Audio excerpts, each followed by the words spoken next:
열악한 이제 하청 노동자들을 위해 싸우는 건데 왜 이렇게 정부에서는 못 잡아먹어서 안달인 거죠? 저도 잘 모르겠습니다.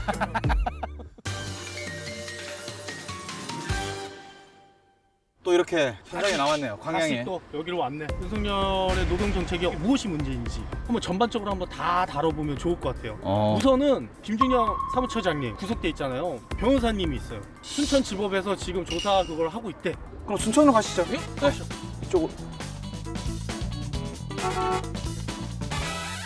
자기소개 부탁드리겠습니다. 네, 저는 한국노총 중앙법률원의 문성덕 변호사라고 합니다.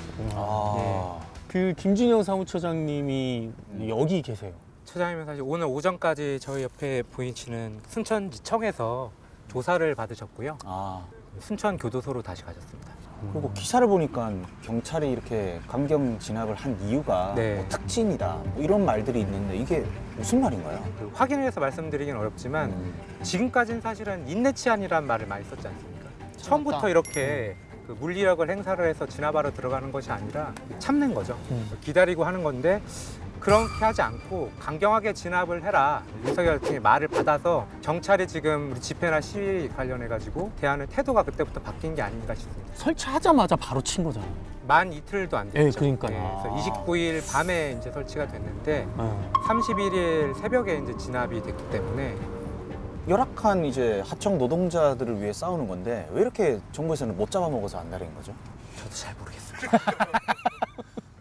저도 몰라가지고. 예, 네. 왜 그럴까요? 저도 잘 모르겠습니다. 그러면 실제로 이렇게 노조를 진압해서 특진한 사례가 있나요? 작년 12월에 화물연대 노동자 조합원들 관련해서 불법 뭐 시위했다고 그래서 연행했을 거예요, 경찰이. 그래서 공로를 인정받아가지고 특진을 했다고 하더라고요. 그런 식으로 좀 보호는 해주는 거죠. 사실은 경찰들 입장에서는 1계급 특진?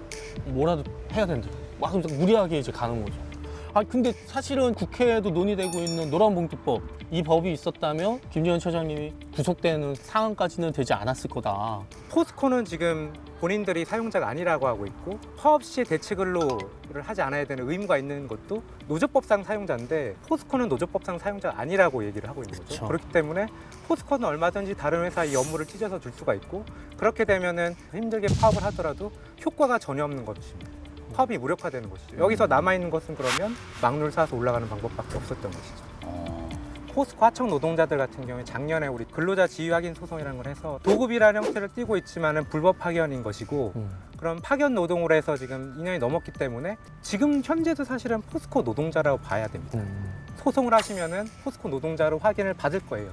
그런데 소송을 했을 때는 결과가 뭐 1년, 2년이 아니라 10년이 지나서 지금 판결들이 나오고 있기 때문에 그만큼 시간이 걸릴 뿐이지만 포운 노동자들 같은 경우에 상당수가 이미 포스코 노동자입니다. 그러면 문제가 더 심각한 거죠. 지금도 포스코는 사용자가 아니라고 얘기를 하면서 나는 원청이고 그러니 사용자로서의 의무도 하지 않는다. 저는 포스코 노동자로 확인을 받을 거라 생각하거든요. 근본적으로 이런 걸 뿌리 뽑으려면 그럼 어떻게 돼야 되는 거예요? 그래서 노조법 2, 3조 개정에 대해서 저희 얘기를 지금 하고 있는 그게 중요한 거예요. 좀 더 노동자한테 좀 더 힘을 실어줘야 하는 법이 필요하다. 한 사람 한 사람이 법원에서 투쟁을 하는 것이 아니라 법률로 보장을 해줘야 되는 것이죠. 그렇죠. 그럼 지금 뭐 정부가 노조법 뭐 2, 3조 그거를 거부하는 건가요? 아니면 뭐 국민의힘에서 거부하지만 정부랑 이제 한 궤를 같이 하고 있죠. 노동자의 목소리가 커지면 기업하기 힘든 나라가 되니 기업들은 다 해외로 나간다. 뭐 이런 식의 논리를 펼치고 있죠. 파업이라는 것 자체가 헌법이 보장하고 있는 기본권 행사인데 이거를 처음부터 이제 불법이라는 생각을 가지고 있기 때문에 노조법 2, 3조 개정에 대해서 반대를 하고 있다고 생각합니다. 노동 법조인으로서 윤석열 정부에 바라는 점이 있다면 노조 탄압이 어떻게 국정 운영 기조가 될 수 있겠습니까? 그런 저는 믿고 싶지 않지만 지금 일어나는 일련의 사건들을 보면 그렇게 저희는 생각을 하지 않을 수가 없고요. 그래서 일을 하는 우리 노동자들 그리고 노동자들이 모여 있는 노조도 대한민국의 국민이라고 같은 국민이라고 생각을 해줬으면 좋겠습니다. 저희 노른자에서 드리는 선물입니다. 네. 깔맞춤이네 이 파란색. 네, 그런가요? 네. 앞으로도 많이 수고해 주십시오. 네, 감사합니다. 네.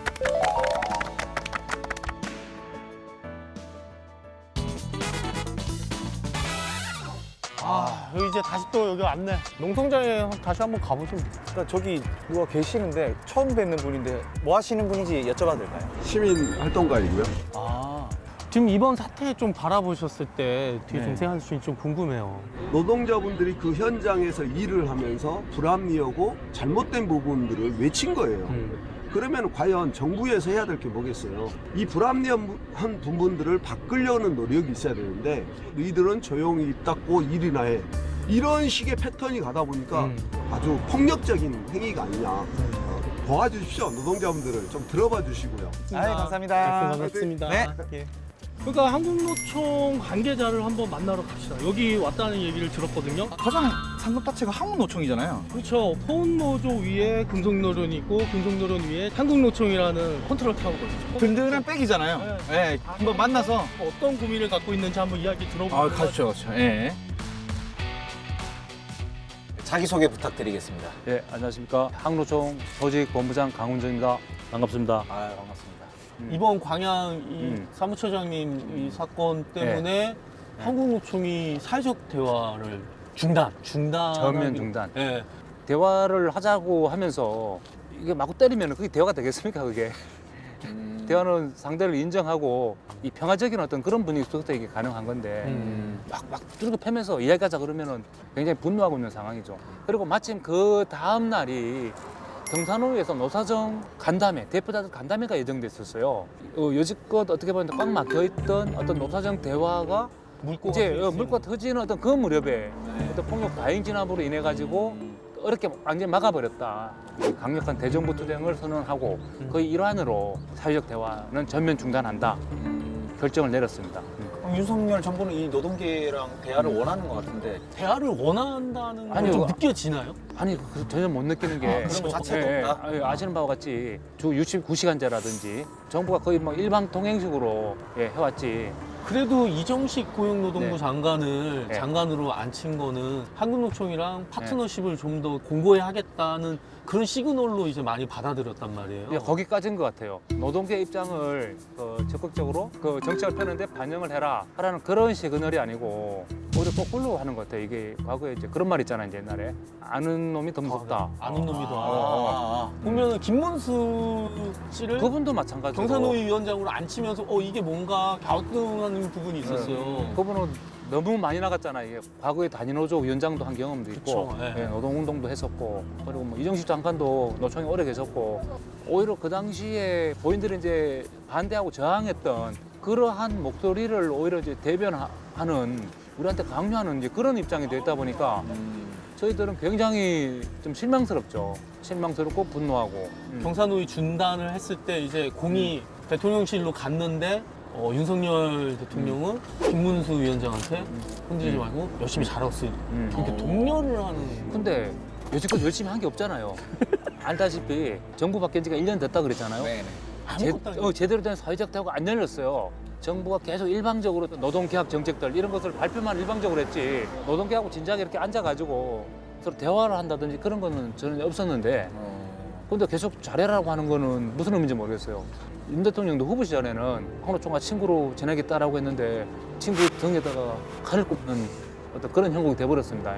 그럼 한국노총 다시 사회적 대화에 나설 가능성은 없는 거예요? 당장은 어렵겠죠. 지금 우리가 이제 계속 요구하는 것이 폭력 과잉 진압을 한 경찰청장 해임하라, 사과하라. 지금 아직까지도 누구도 사과 안 했잖아요. 우리로서 납득이 안 가는 거예요. 아니, 잘못했으면 잘못했다, 미안하다. 그러면 또 우리도 그거 받아들여가지고 그 다음에 수순으로 나갈 텐데 한국노총은 지금 앞으로 지금 어떤 계획을 좀 갖고 있는지 궁금해요. 방영 제철소 여기 포축코 포원의 문제, 과거 사회적 합의가 제대로 지켜지지 않고 있는 문제에 대해서 국회 차원에서 원만하게 해결될 수 있도록 제가 이제 촉구를 할 예정이고 어떤 경찰의 포인 과잉 진압에 대해서도 국회 차원에서 책임을 물어라, 재발을 방지할 수 있도록 정부 차원에서 잡아가야 될 것 같습니다. 마지막으로 이제 예. 현 정부에게 예. 한 말씀 해주신다면? 저희가 이제 노동 존중을 해라 뭐 이런 얘기는 하고 싶지만은 존중 이전에 혐오나 노동 혐오, 노동 격퇴시 안 했으면 좋겠어요. 이런 기조를 버려야 된다, 바꿔야 된다. 바꾸지 않으면은 앞으로 거센 저항이 일어날 것이다. 짠! 뭐예요? 노른자에서 주는 선물입니다. 아, 감사합니다. 감사합니다. 감사합니다. 동향을 제대로 보고 듣고 느낀 것 같아요. 법치주의를 얘기해. 이 법은 약자들한테는 굉장히 기울어진 언덕이라고 그런 생각을 해봅니다. 저도 뭐 출장 노른자에서 가장 출장다운 출장을 하지 않았나. 다시 서울로 출장 가시죠. 고생하십시오.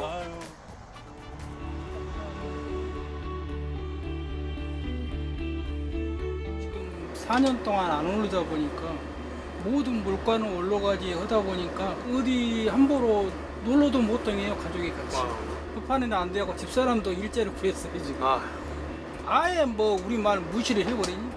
저희가 이런 행위를 하고 있는 지가 1년이 넘었어요. 네네. 누구 하나 신경 써주는 사람이 없잖아요. 권력을 갖고 있는 분들이 신경을 좀 써주셔야 되는데 노동자의 기본권을 보장해서 노동상권. 예, 저 한마디 하고 싶습니다.